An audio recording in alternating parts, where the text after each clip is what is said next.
Hi, this is Melva, and we're continuing with the story of redemption. Okay, story about our world and its history, and about Jesus and our redemption. And we're still in chapter 1, so this will be part 3. Okay, and I'm going to read the sentence that we left off at just before the last break. They clearly set forth that Christ was the Son of God, existing with him before the angels were created. And let me also add that we're on page 15 of the story of redemption. Okay. And that he had ever stood at the right hand of God, and his mild, loving authority had not heretofore been questioned, and that he had given no commands but what it was joy for the heavenly host to execute.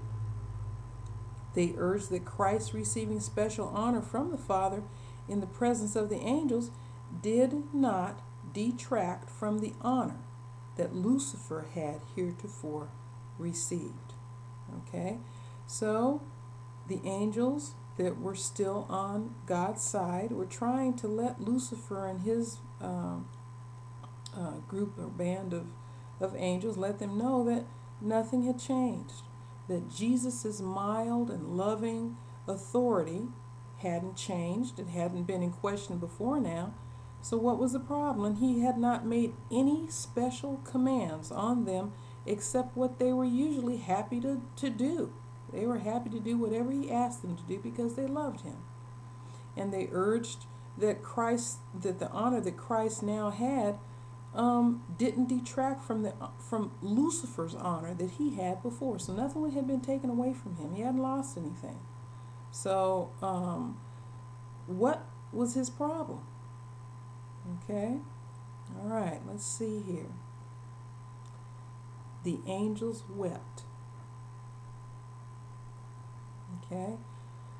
So just for a second, let's read that again. The angels wept. They were very hurt and unhappy because of all this commotion. They couldn't understand what was going on with him. Why was he doing this to Jesus? Why was he doing this to himself? Why was he doing this to them? They couldn't find anything wrong. There wasn't anything wrong that they could see. And they were trying to let him know that, there's no reason for him to be thinking this way. There wasn't anything wrong. There was no reason for him to act this way. God was loving and kind, and he loved them and he cared for them, and they loved him tremendously. They would do anything that he asked them to do. So why? What was going on? Nothing had happened that they could see. They anxiously sought anxiously sought to move him to renounce his wicked design and yield submission to their Creator, which is what he should have done, which is what we need to do each and every day. For all had heretofore been peace and harmony, and what could occasion this dissenting, rebellious voice? But Lucifer refused to listen. And then he turned from the loyal and true angels, denouncing them as slaves. These angels, true to God, stood in amazement as they saw that Lucifer was successful in his effort to incite rebellion. He promised them a new and better government than they had, in which all would be freedom. Great numbers signified their purpose to accept him as their leader and chief commander. As he saw his advances were met with success, he flattered himself that he should yet have all the angels on his side, and that he would be equal with God himself, and his voice of authority would be heard in commanding the entire host of heaven. Okay? Now, we need to stop here a second and look at this is very, very, very serious. And as Scripture tells us, the Lord gives all of His created beings, all of His humans, angels, free will to make choices as they choose for Him or against Him. So the angels were also given that freedom as He's given it to us also. So it's not that God didn't know what Satan was doing, what Lucifer was doing here, but He allowed Lucifer free will. And as we can see, there was no reason for his rebellion, but the Lord allowed it to happen, okay, so that everybody could make their choice, as He's doing with us. He allows us to make our choices, but in making those choices, if they're not the right choices, we pay the consequences for them, okay? So here's what happened here. We're reading this. He had no reason to rebel, is what the angels were telling him.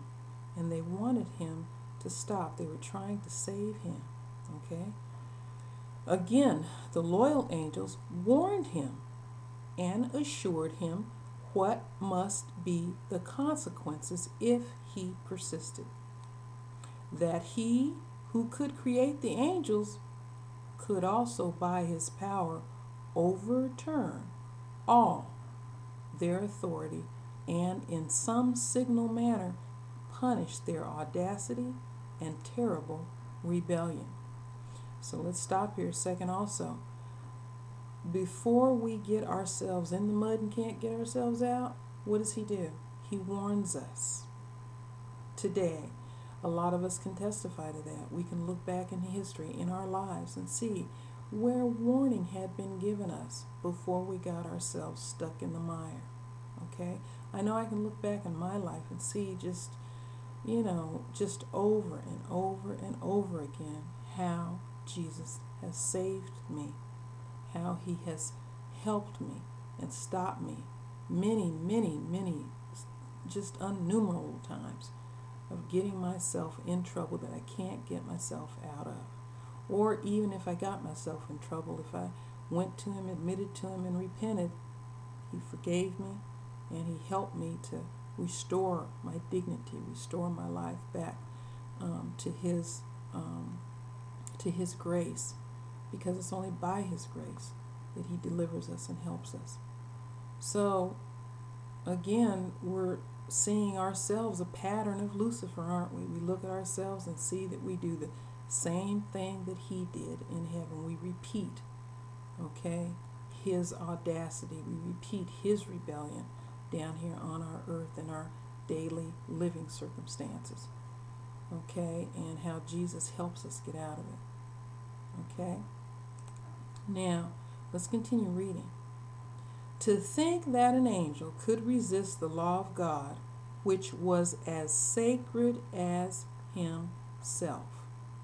Meaning the law of God does not change. That's why Jesus died on the cross, because the law couldn't be changed. Okay? If the law could have been changed, Jesus wouldn't have come down here and died. But the law is as sacred as Jesus Himself. Sacred as God. Can't be changed. They warned the rebellious to close their ears to Lucifer's deceptive reasonings, and advised him and all who had been affected by him to go to God and confess their wrong for even admitting a thought of questioning His authority. Okay? So basically, this is a lesson for us. Even by our thoughts, we rebel against Him.